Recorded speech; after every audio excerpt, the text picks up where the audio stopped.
All right, so check this out. I'm about to react to this video, this interview with Kid Cudi from MTV News from back when Kid Cudi first came out.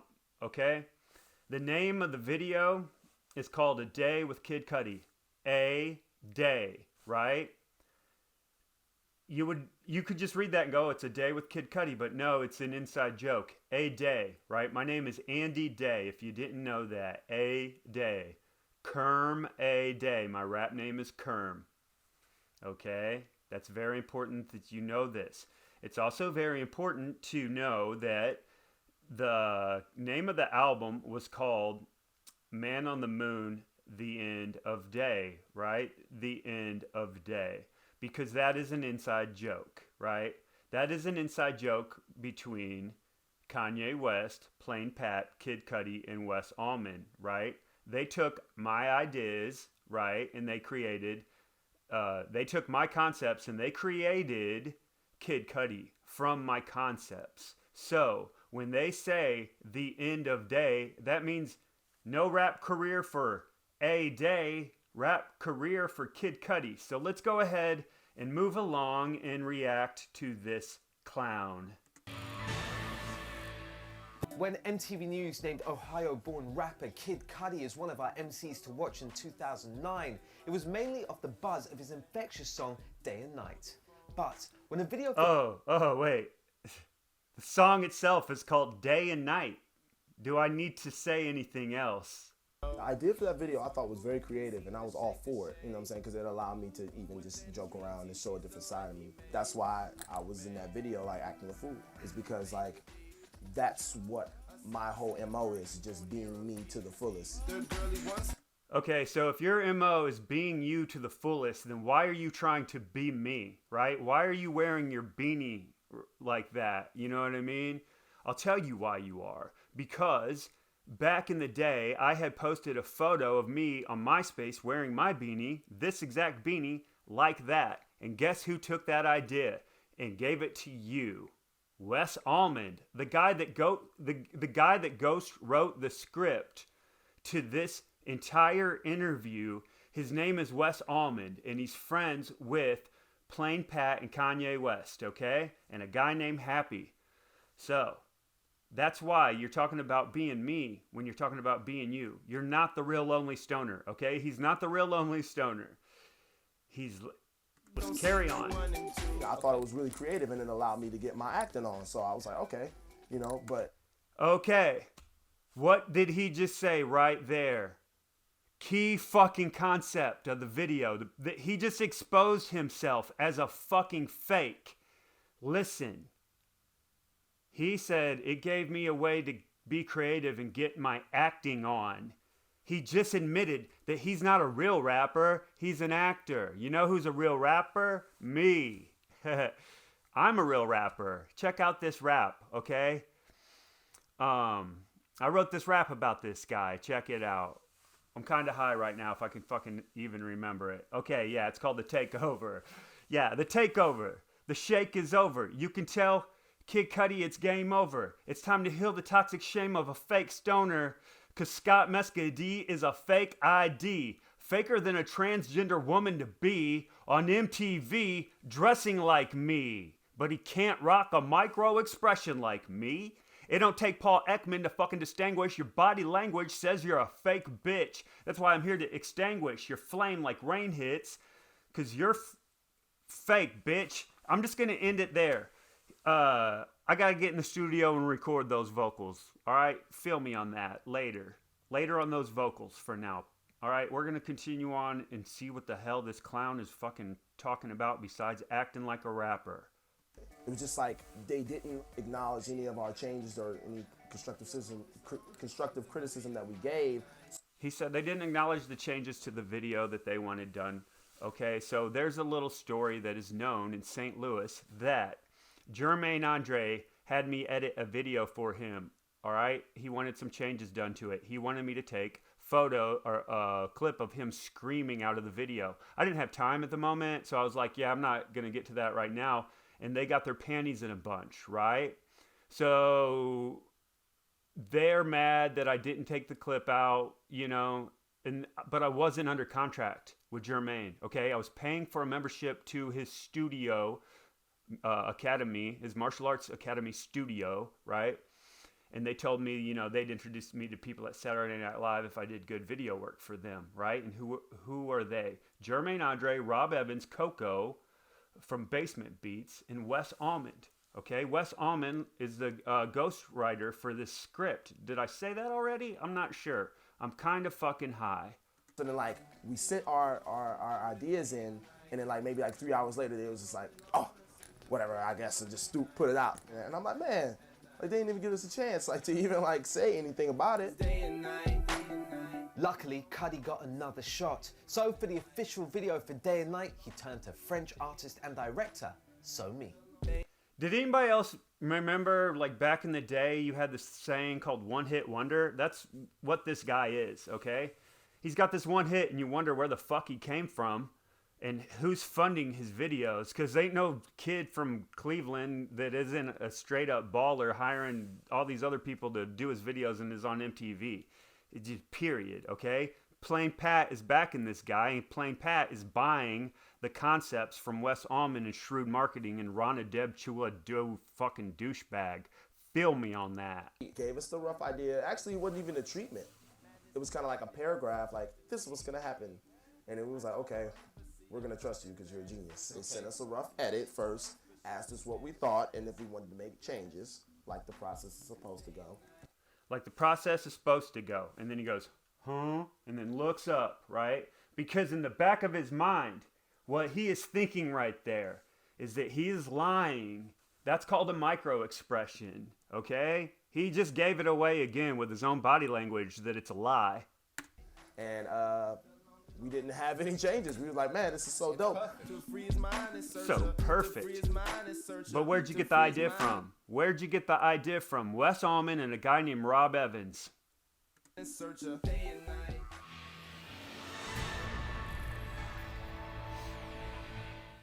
met Kanye like any other person as a fan. You know what I mean? And When? At Virgin Music Store. That's just fucking hilarious, right? The first time he met Kanye. Oh, at Virgin Music Store. Okay, carry on. And I was looking at CDs that I couldn't buy. And you were that broke that you couldn't buy CDs back in the day? Yeah, that is kind of a joke. I agree. And he was standing right next to me looking at CDs. That he could buy. And then, that he could buy. And he had this exact chain on. He had that exact chain on. Real quick, I just want to point out, a long time ago, I bought these shirts, right? This has nothing to do with this whole chain story or whatever, but I bought these shirts from Northwest Plaza, right? These Kermit the Frog shirts, and they got it's a double Kermit the Frog, right? And it's got double fucking Jesus chains, right? On the shirts. These are like size 5X. Bought them from Northwest Plaza back in the day. Feel me on this. That was a black one. That one's a white one. So we're going to call this one day, right? And we're going to call this one night, right? Night. Day and night. And you know who else had one of these? A friend of mine who was a promoter in St. Louis named O'Shea. And I'm about to show you a photo of O'Shea wearing this. Peep it. Okay, glad that we've established that as a true factual story. Not like, this made up bullshit that has been scripted by Wes Allmond. And I remember seeing it and like, I don't know, corner of my eye was like gleaming and I was like, and I saw him and I was like, oh my God. Okay, so what happened was the first time that Kanye met Kid Cudi, sounds like Kanye got a little roused and Kid Cudi glanced down at his Johnson and they fell in love with each other. All right, carry on. I was like, Kanye West, I had just moved to New York. I'm from Cleveland. How many we years don't ago see was celebrities this? unless it's like concert. How long ago was this? 2004. Okay. So it's right at the Grammys. I think he still had the graffiti in his head. Remember he did the ill lines in his head. So I remember that, seeing that. Okay, he just touched himself. That's a micro expression, right? This whole story is a lie. This whole first time I met Kanye's story that he's telling is a lie. Okay. I remember me just going like, "How you doing? My name is Cudi." Okay, so he says, "My name is Cudi," right? Well, actually, I said my name was Scott He said, "My name was Scott." Okay. because I wasn't Kid Cudi yet. So He wasn't Kid Cudi yet, right? I was like, "I'm Scott, man. I'm from Cleveland, Ohio, man. I'm Scott, man. I'm from Cleveland, Ohio, man. And I remember him being like, "Hold on 1 second. Hey, man, I'm gonna call you right back." And him being like, "Yeah, so what's up?" Okay, so Kanye wasn't even paying attention when he introduced himself and said, "Yo, I'm Scott. I'm not Kid Cudi. I'm not even Kid Cudi yet." Now, so then he carries on to say, to contradict himself and say, what does he say here? Like getting off his phone, and I was just like, "I'm from Cleveland, and I do music, and I really want to be signed. Can you sign me?" Like I had no pitch. Like I was just scared. It was like, "Could you just sign me?" And he was like, "Man, I got so many artists right now, man. I'm trying to deal with right now." Okay, he's about to say another lie, okay? This whole, I'm dealing with so many artists right now. And I'm going to tell you what he's about to say. He's about to say, unless you want some Biggie and Tupac shit, he doesn't have time to get you signed to a record label. You know what I mean? Meaning, I'll tell you the meaning of that. If you weren't on some Biggie and Tupac shit, right? Chances are you're not going to make it in the game right now. So here's the story behind that story. Back in the day when I used to do video for Jermaine Andre, right? They wanted me to do video work for them for free. And I told Wes Allmond, right?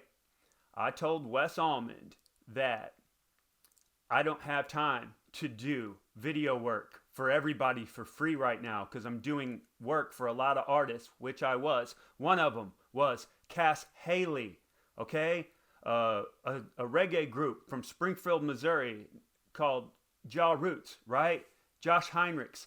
I was doing work for other artists, and Jermaine Andre wanted me to do video work for him for free, so I told Wes Allmond, unless the artists are going to be the next big thing and they're on some Biggie and Tupac shit, I'm not doing any video work for them for free. So this is who wrote the script, and that's why he's about to say this. And unless you want some Biggie and Tupac type stuff, whatever. And I was like, nah. Nah. Like, nah, Where have I heard that good, before? but I have the potential for greatness. And Oh, I got the potential for greatness. Yeah, right. Shut up. I remember saying that. And he was just, I remember saying that too, bro. That's just so coincidental, my main man. You're just a liar, bro. You're a liar. Shut the fuck up already. like, "Oh, man, well, I just got so much going on, though, man." I was like, "Man, well, you definitely going to see me again, man." He was like, "What you say?"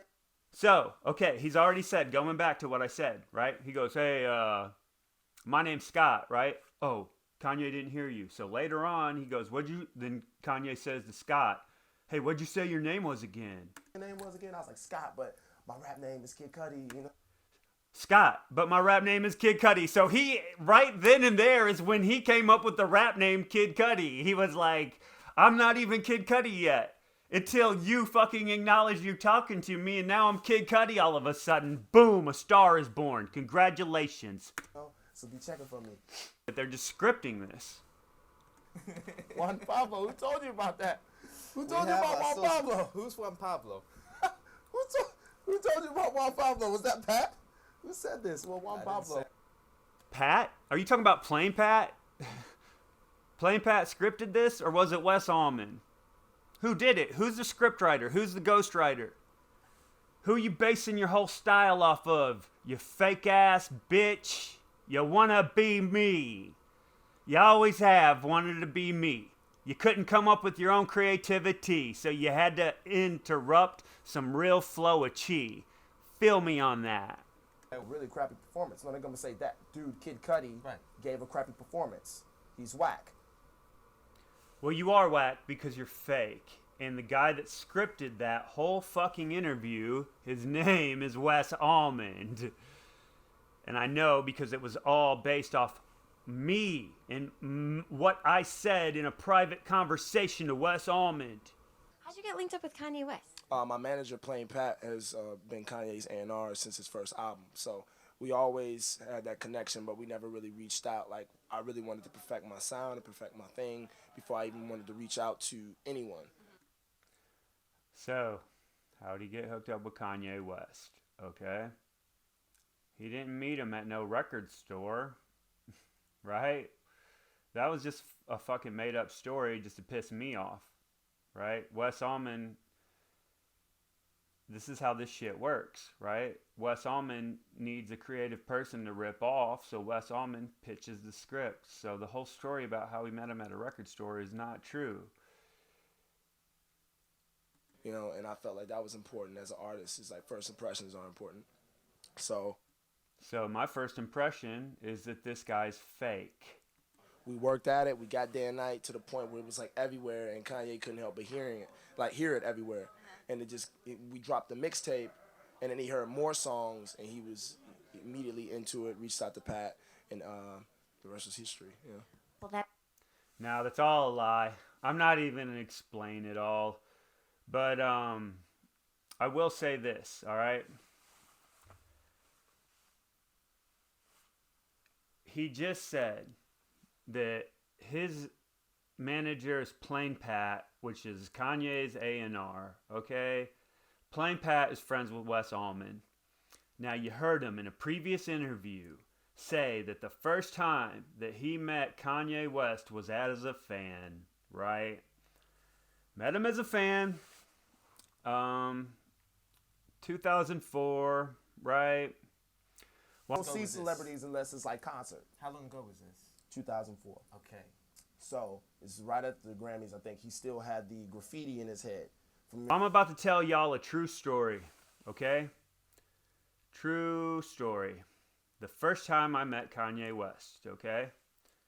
So, the first time I had met Kanye West was on the Dilated People's tour bus, okay? This was back during the College Dropout tour when they were on tour with Dilated Peoples, or Dilated Peoples was on tour with Kanye West, okay? So, I went on the tour bus. How'd I get on the tour bus? Wes Allmond got me on the tour bus. Why? Because I hooked those guys up with the Kerm CD. Let's just say I hooked them up with a Kerm CD, okay? And, yeah, so I was fucking high and drunk, and I'm not much of a drinker, okay? So, what happened was, I started saying all this funny shit to Dilated Peoples. Their videographer that made their documentary, I think his name's Jason Goldwatch, asked if they could film me, and I said yeah. So they started filming me because I was saying funny shit, right? Then, years later, I heard that I was in that documentary, but I've never seen the footage. And when I looked it up, I found that documentary online, but I never seen the footage of me. But not saying that it was never in like the DVD, I'm not sure. But this is how far it goes back that Kanye West knows about me, all right? The first time I met Kanye was that night when I stepped off that tour bus. I went and got in my homie's ride. We were leaving. We drove back by the tour bus in the back of the venue. This is in the Del Mar Loop, the pageant or whatever. And as we're leaving, Kanye West comes out of the building, and I stick my head out the window, and I vomit.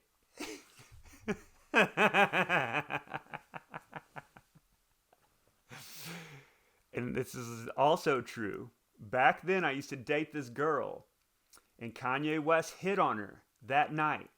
Okay? He hit on her. This was back before he was the mega superstar that he is today, right? So, that's my true story of the very first time I met Kanye West. So when I hear Kid Cudi say the first time that he met Kanye West was at Virgin Music Store as a fan looking at CDs that he couldn't buy, I just kind of think to myself, cute story, bro. You've been talking about this for some time. You brought Kid Cudi with you. How did y'all two hook up? Oh man, well, my manager is Kanye's A&R. He's been working with him ever since College Dropout, and I asked Pat to manage me around 06 or whatever, and I had Day and Night in 07. And, you know, pretty much we were just pushing the record on our own. I had A-Track play it at the Stronger premiere, at the music video premiere. And at this point, I hadn't even introduced myself fully to Kanye. It's just like I was just that kid just trying to play my record in the same room that this man was in, you know what I'm saying? And I met you at the Babe store too, because he used to work at the Babe store. I used to work at the Babe store in New York, and he would come out. I sold him sweaters.